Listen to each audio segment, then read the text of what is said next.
Thank you, Senator Lee and Senator Scott, for organizing this, and Chairman Harris. Let me tell you what a difference it makes when you have a president who's committed to border security, and the world knows it and takes him seriously.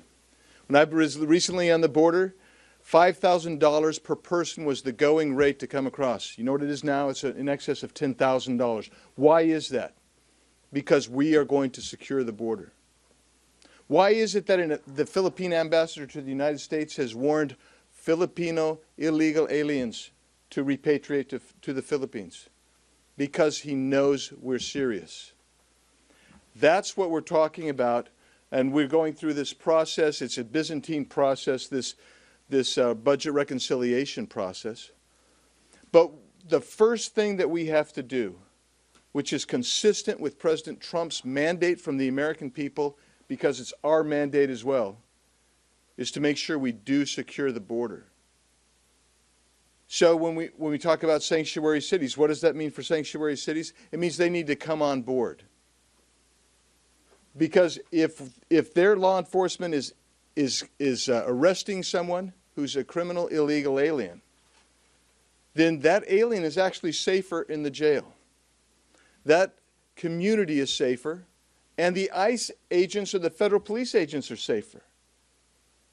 And if a sanctuary city doesn't want to participate, then it's Congress's duty to ensure that they are not benefited by the federal taxpayer subsidizing their program. When we come to the first reconciliation bill, and we're considering what we need to do, we up here have agreed you have to make sure that you put the policies necessary and the resources necessary to implement border security. We saw President Trump was more than capable of doing that, and I'll just give you one statistical data point there. The Yuma sector. The last year under President Donald Trump, about 8,500 people encountered for the whole year, whole fiscal year.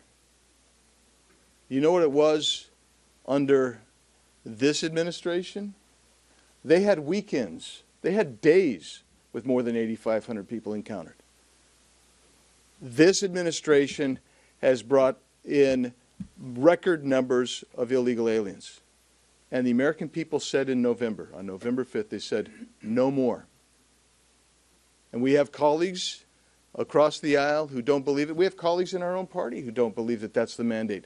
But it is the mandate, and we're going to do all we can to facilitate adhering to that mandate. And that's the message that I leave. And with that, I turn the microphones over to my friend from Wisconsin, Senator Ron Johnson. Thank you, Andy.